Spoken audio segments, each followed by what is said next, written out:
پھر نوح علیہ السلام نے مزید اپنی قوم سے بات کی، ما لکم، کیا ہے تم کو، لا ترجونا، نہیں تم امید رکھتے، للہ، اللہ کے لیے، وقارا، کسی وقار کا، تم اس طرح سے اللہ کی تعظیم نہیں کرتے جس طرح اس کی عظمت کا حق ہے. کیا ہو گیا ہے تم کو؟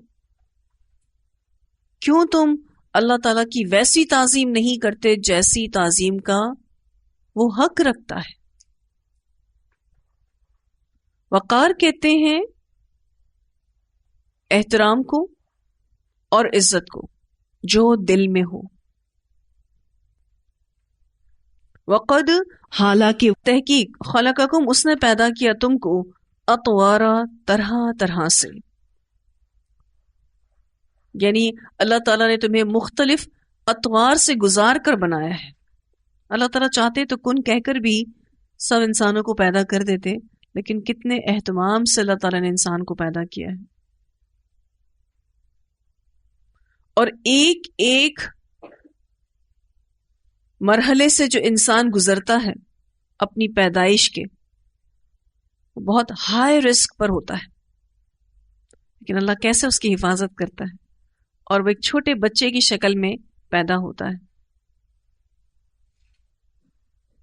تو حضرت نوح علیہ السلام نے اپنی قوم کو اللہ کی معرفت دلانے کے لیے، اللہ کی طرف توجہ دلانے کے لیے ان سے کہا، ما لکم لا ترجون للہ وقارا وقد خلقکم اطوارا، تم اس طرح سے اللہ کی تعظیم نہیں کرتے جس طرح سے اس کی عظمت کا، اس کی عزت کا، اس کے احترام کا حق ہے. دیکھو اس نے تمہیں کتنے اطوار میں پیدا کیا، کتنے اہتمام کے ساتھ تم کو پیدا کیا. اطوارا سے ایک مراد مٹی کے اطوار ہیں، اور دوسری مراد ماں کے پیٹ کے اطوار ہیں، اور تیسری مراد زندگی کے ادوار ہیں. یعنی پہلے انسان بچہ ہوتا ہے، پھر جوان ہوتا ہے، پھر بوڑھا ہو جاتا ہے. تو نوح علیہ السلام اللہ کی طرف متوجہ کر رہے ہیں. اطوارا کا معنی میرے خیال میں واضح ہوگا، طور طریقے سے اردو میں بھی بولتے ہیں. حال کو کہتے ہیں کسی چیز کا ایک حالت سے دوسری حالت پر جانا. الم ترو، کیا تم نے دیکھا نہیں، کیف خلق اللہ، کس طرح پیدا کیا اللہ نے، سبع سماوات، 7 آسمانوں کو، طباقا، تہ بتہ. اب غور و فکر کروا رہے ہیں حضرت نوح علیہ السلام اپنی قوم کو اللہ کی کائنات پر، کہ دیکھو اللہ کی کائنات، اس نے کیسے 7 آسمانوں کو ایک کے بعد ایک پیدا کیا ہے. وجعل القمر فیہن، اور بنایا چاند کو ان میں، نورن، نور، چمکتا چاند بنایا. اور یہ چمکتا ہوا چاند ہر ایک کو اچھا لگتا ہے، ہر کوئی اس سے متاثر ہوتا ہے. کیسا اللہ سبحانہ تعالیٰ نے آسمان دنیا پر چمکتا ہوا چاند بنایا ہے، جس کی روشنی سے زمین روشن رہتی ہے. وجعل الشمس، اور بنایا سورج کو، سراجن، چراغ. اس سورج کو دیکھو، یہ اہل زمین کے لیے چراغ کی طرح ہے. دن میں لوگ اس کی روشنی سے کام لیتے ہیں. جہاں یہ خوبصورتی ہے، یعنی زمین کی زینت ہے، وہاں یہ زمین کے لیے چراغ کی حیثیت رکھتا ہے، تاکہ دن کی روشنی میں لوگ حصول معاش کی کوشش کر سکیں. واللہ، اور اللہ نے، انبتکم، اگایا تم کو، من الارض، زمین سے، نباتن، اگانا. انبتکم، کم کو اگر آپ سرکل کر لیں، پہلی مراد آدم علیہ السلام، اور اللہ نے اگایا تم کو یعنی آدم علیہ السلام کو، من الارض، زمین سے، تو پھر مراد مٹی ہے. اور اگر انبتکم سے مراد تمام انسان ہوں تو زمین سے اگنے والی نباتات سے نطفہ بنا. پہلی مراد کم سے آدم علیہ السلام، تو پھر من الارض سے مراد کیا ہوگا؟ مٹی. دوسری مراد انبتکم، کم سے تمام انسان، من الارض سے پھر مراد زمین سے اگنے والی نباتات سے نطفہ بنا. واللہ انبتکم من الارض نباتا. ثم پھر یعیدکم، اعادہ کرے گا تمہارا، فیہا اس میں، ویخرجکم اور نکالے گا تم کو، اخراجا نکالنا. پھر دوبارہ تمہیں اسی میں لوٹائے گا اور تمہیں اسی سے ہی نکالے گا. وَيُخْرِجُكُمْ اخراجا. تو اللہ نے تمہیں زمین سے اگایا ہے، یعنی تمہاری اصل مٹی ہے. آدم علیہ السلام مٹی سے پیدا کیے گئے، اور نطفہ بھی اس غذا سے تیار ہوتا ہے جو مٹی میں پیدا ہوتی ہے. تمہاری نشو نما ہوتی ہے، پھر تم مر جاتے ہو، اسی میں ہی دفن کر دیے جاتے ہو، اور جب قیامت آئے گی تو اللہ تعالیٰ تمہیں زندہ کر کے دوبارہ اسی مٹی سے باہر نکالے گا. واللہ، اور اللہ نے، جعل لکم بنایا تمہارے لیے، الارض زمین کو، بساطا بچھونا. اللہ نے تمہارے لیے زمین کو ایک بچھونا بنایا ہے، ایک فرش بنایا ہے. بساطا کہتے ہیں پلنگ کو، بیڈ کو، آرام دہ بستر کو. تو یہ زمین تمہارے لیے آرام دہ بستر کی طرح ہے. لِتَسْلُكُوا تاکہ تم چلو، منہا اس میں، سبلن راستوں میں، فجاجا کشادہ، تاکہ تم اس کے کھلے راستوں پر چلو. اللہ نے جو یہ راستے بنائے ہیں، یہ راستے انسان کی کاروباری اور تمدنی ضرورت ہے،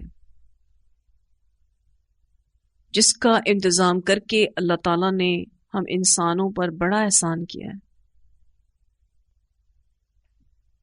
یہ راستے بھی انسان کی کاروباری اور تمدنی ضرورت ہے، جس کا انتظام کر کے اللہ تعالیٰ نے ہم انسانوں پر بڑا احسان کیا ہے. اور یہ راستے بھی فجاجن ہیں، یعنی کشادہ ہیں، تاکہ انسان ایک جگہ سے دوسری جگہ، ایک شہر سے دوسرے شہر، ایک ملک سے دوسرے ملک جا سکے. تو اس زمین میں بنے کشادہ راستوں پر تم بآسانی چل پھر سکتے ہو. اگر اللہ زمین کو برابر نہ بناتا تو اس پر زندگی گزارنا ناممکن ہوتا. ایون کھیتی باڑی کرنا ناممکن ہوتا، پودے لگانا، مکانات تعمیر کرنا، سب کچھ امپاسبلٹیز میں چلا جاتا. پھر ایک جگہ سے دوسری جگہ سفر کرنا، انسانی زندگی کے دیگر وسائل کو استعمال میں لانا، یہ سب ناممکن ہو جاتا اگر اللہ تعالیٰ نے زمین کو برابر نہ بنایا ہوتا. تو حضرت نوح علیہ السلام اپنی قوم سے یہ بات فرما رہے ہیں کہ اللہ نے تمہارے لیے کیا کیا کچھ بنایا ہے. واللہ جعل لکم الارض بساطا لتسلکوا منہا سبلا فجاجا. قال کہا نوح علیہ السلام نے، ربی اے میرے رب، انہم بے شک انہوں نے، عصونی میری نافرمانی کی، واتبعوا اور پیروی کی، ملم اس کی جو نہیں، یزدہ اضافہ کیا اس کو، مالہ اس کے مال نے، وولدہ اور اس کی اولاد نے، الا مگر خسارہ خسارے میں. اب نوح علیہ السلام اللہ تعالیٰ سے اپنے دکھ کا اظہار کر رہے ہیں، اور ایک سچا داعی دین اپنے دکھ اللہ کو ہی سناتا ہے، وہ لوگوں سے شکایت نہیں کرتا. حضرت یعقوب علیہ السلام نے بھی اپنے رب سے ہی ساری شکایت کی تھی، اور انہوں نے کہا انما اشکو بثی و حزنی الی اللہ. دین پر چلنا اور لوگوں کو اس دین پر چلانا بہت مشکل کام ہے،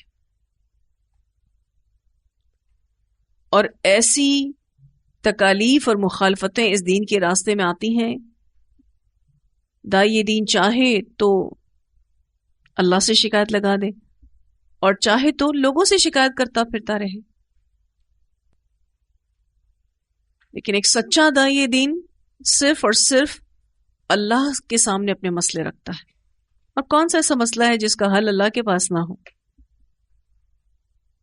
اللہ تعالیٰ تو پوری قدرت رکھتا ہے، طاقت رکھتا ہے ہر مسئلے کو حل کرنے میں، اور جب چاہیں پکاریں، جب چاہیں دعائیں مانگیں، وہ سنتا ہے، قبول کرتا ہے۔ تو حضرت نوح علیہ السلام نے اپنے رب سے اپنا دکھ شیئر کیا کہ اللہ تعالیٰ انہوں نے میری نافرمانی کی، یہ میری پیروی نہیں کرتے، یہ پیروی کرتے ہیں تو اس کی جس کے پاس مال اور اولاد زیادہ ہے، بڑے بڑے لوگوں کی پیروی کی بجائے کہ رسول کی پیروی کرتے، اور ایسے شخص کی پیروی کر رہے ہیں جس کے مال اور اولاد نے اسے سوائے خسارے کے کچھ نہیں دیا۔ یعنی انہوں نے ایلیٹس کی پیروی کی، جن کے پاس پیسہ زیادہ تھا، جن کے پاس اولاد زیادہ تھی، اور یہ وہ پیسے والے لوگ تھے جن کے مال و دولت اور ان کی اولاد نے انہیں خسارے کے سوا کچھ نہیں دیا، یعنی ان کی کفر اور سرکشی میں اور اضافہ ہی ہوتا گیا، یہ حق کی مخالفت میں اور آگے بڑھتے رہے۔ ویسے بھی آپ دیکھیں تو جو پیسے والے لوگ ہوتے ہیں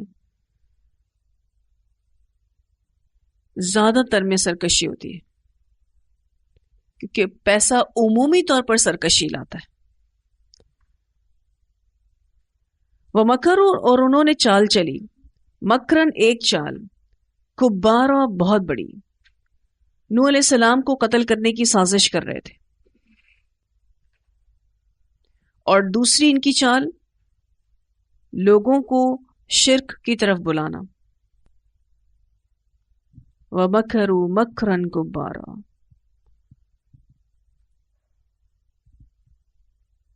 انہوں نے چال چلی، خفیہ تدبیر کی، بہت بڑی خفیہ تدبیر۔ ایک مراد نوح علیہ السلام کو قتل کرنے کی سازش کی، اور دوسری مراد لوگوں کو شرک کی دعوت دی۔ وقالوا، اور انہوں نے کہا، لا تذرن، نہ تم چھوڑو، آلہتکم، اپنے الہوں کو، ولا تذرن، اور نہ تم چھوڑو، ودن، ود کو، ولا سواعن، اور نہ سواع کو، ولا یغوث، اور نہ یغوث کو، ویعوق، اور نہ یعوق کو، ونصر، اور نہ نصر کو۔ یہ ولا آگے بھی چلتا ہے، ولا یغوث ویعوق ونصر۔ انہوں نے اپنی قوم کے لوگوں سے کہا کہ دیکھو، اپنے الہوں کو مت چھوڑنا، اپنے معبودوں کو مت چھوڑنا، نہ کبھی ود کو چھوڑنا۔ ود دراصل ایک دراز قد مرد کا مجسمہ تھا، ایک لمبے قد والے مرد کا مجسمہ تھا۔ پھر انہوں نے کہا ولا سواع، اور نہ سواع کو۔ سواع کے بارے میں آتا ہے کہ یہ عورت کا مجسمہ تھا، ایک دیوی بنائی ہوئی تھی انہوں نے۔ ولا یغوث، اور نہ یغوث کو، اور یہ شیر کی شکل کا ایک بت تھا۔ ویعوق، اور نہ یعوق کو، اور یہ گھوڑے کی شکل کا ایک بت تھا جس کے پیچھے ان کا یہ عقیدہ تھا کہ یہ مصیبتوں کو دور کرتا ہے۔ وہ نصر، اور نہ نصر کو، اور یہ گدھ کی شکل کا ایک بت تھا۔ نوح علیہ السلام کی قوم میں سے چند نیک لوگوں کے یہ نام تھے۔ جب وہ مر گئے تو شیطان نے انہیں یہ پٹی پڑھائی کہ جہاں یہ لوگ بیٹھا کرتے تھے وہاں ان کے مجسمے بنا کر یعنی یادگار کے طور پر نصب کر دو، اور ان کے وہی نام رکھو جو ان بزرگوں کے تھے۔ اس وقت ان کی عبادت نہیں کی جاتی تھی، صرف انہوں نے مجسمے بنا دیے تھے کیونکہ وہ نیک لوگوں کو مس کرتے تھے۔ لیکن جب وہ لوگ گزر گئے تو بعد والوں کو یہ شعور نہ رہا اور وہ ان کی پرستش کرنے لگے۔ اسے بخاری نے روایت کیا ہے۔ اب یہ پانچوں نام نوح علیہ السلام کی قوم کے صالح لوگوں کے نام تھے، لیکن یہ بعد میں کیا شکل اختیار کر گئے؟ جیسا کہ میں نے آپ سے بھی ذکر کیا کہ ود ایک دراز قد مرد کا مجسمہ، اسی طرح سے سواع ایک دیوی کا مجسمہ، عورت کا مجسمہ، یغوث شیر کی شکل کا مجسمہ بت، اور اسی طرح سے یعوق گھوڑے کی شکل کا بت بنایا ہوا تھا انہوں نے، اور اسی طرح سے نصرہ گدھ کی شکل کا۔ اب بات کہاں سے شروع ہوئی تھی؟ شخصیت پرستی سے۔ اینڈ کہاں ہوئی؟ شرک پر۔ تو شخصیت پرستی سے شرک آتا ہے، اور ان کے بیچ شرک سٹیپ بائی سٹیپ آیا۔ اسی لیے آپ دیکھیں کہ ہمارے اسلام میں ہاتھ سے بنی تصویریں، یہ مجسمے، اس کی اجازت نہیں۔ اگر اس کی اجازت ہوتی تو سب سے پہلے ہر گھر میں رسول اللہ صلی اللہ علیہ وسلم کی تصویر ہوتی، ان کا مجسمہ ہوتا۔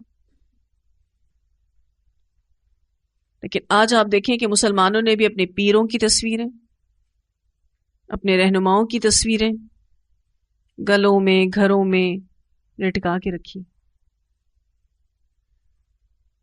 اور مقدس مانی جاتی ہیں۔ اب یہ شخصیت پرستی آئی تو شرک پیدا ہوا۔ رسول اللہ صلی اللہ علیہ وسلم نے امت مسلمہ کو شرک سے بچانے کے لیے اس طرح کے تمام دروازوں کو بند کرنے کا حکم دیا جہاں سے شرک داخل ہو سکتا ہے۔ قبر پرستی کی فتنے کی ابتدا قبروں پر عمارتیں بنانے سے اور مسجدیں بنانے سے ہوئی تھی، جبکہ بت پرستی کی ابتدا تصویریں اور مجسمے بنانے سے ہوئی۔ قبر پرستی کیسے شروع ہوئی؟ کہ جب لوگوں نے قبروں پر عمارتیں بنانا شروع کی، اس کو پکا بنانا شروع کیا، اور بت پرستی تصویریں اور مجسمے بنانے سے شروع ہوئی۔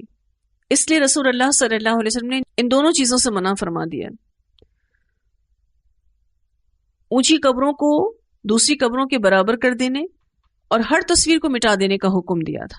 اس بارے میں ایک روایت آتی ہے، ابو الحیاج اسدی رحمہ اللہ بیان کرتے ہیں کہ مجھے علی بن ابی طالب رضی اللہ تعالیٰ عنہ نے فرمایا کہ کیا میں تمہیں اس کام پر مقرر کر کے نہ بھیجوں جس پر مجھے رسول اللہ صلی اللہ علیہ وسلم نے مقرر فرمایا تھا؟ وہ یہ تھا کہ کوئی تصویر نہ چھوڑ مگر اسے مٹا دے، اور نہ کوئی اونچی قبر چھوڑو مگر اسے برابر کر دو۔ اس سے مسلم نے روایت کیا ہے۔ علی کو یہ کام دے کر نبی اکرم صلی اللہ علیہ وسلم نے بھیجا تھا کہ دیکھو کوئی تصویر نہ چھوڑو مگر اسے مٹا دو، اور کوئی اونچی قبر نہ چھوڑو مگر اسے برابر کر دو، تاکہ یہ دونوں شرک کے دروازے امت مسلمہ سے بند ہو جائیں۔ پہلا دروازہ قبر پرستی کا اور دوسرا دروازہ بت پرستی کا۔ آج آپ امت مسلمہ کو دیکھیں، قبر پرستی میں بھی مبتلا ہے اور بت پرستی میں بھی مبتلا ہے۔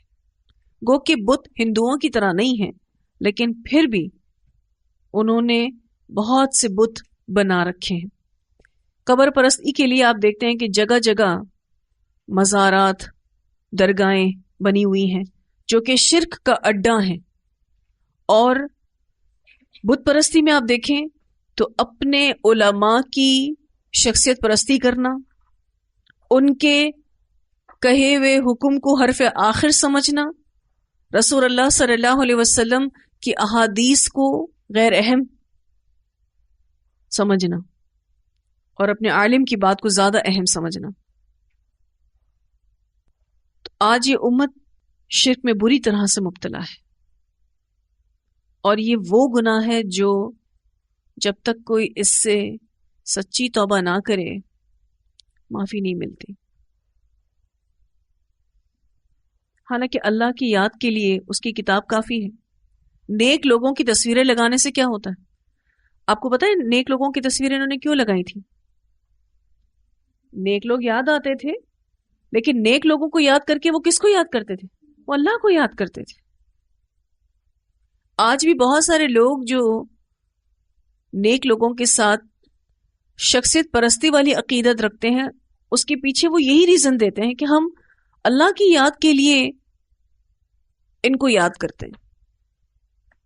ہم تو اللہ کا قرب چاہتے ہیں، تو اللہ کی یاد کے لیے اس کی کتاب کافی نہیں. صحبت صالح زندہ لوگوں سے ہوتی ہے. جو نیک شخص اس دنیا سے چلا گیا اب اس کی صحبت نہیں حاصل کی جا سکتی. جو اس دنیا سے نیک شخص چلا گیا ہے اب اس کے لیے دعائیں خیر کرنی ہے، لیکن صحبت صالح زندہ لوگوں کے ساتھ ہوتی ہے. تو نیک لوگوں کی صحبت کا شوق ہونا، اس کی کوشش کرنا غلط نہیں ہے، لیکن بس اس بات کا خیال رکھنا چاہیے کہ وہ محبت شخصیت پرستی میں نہ بدلے.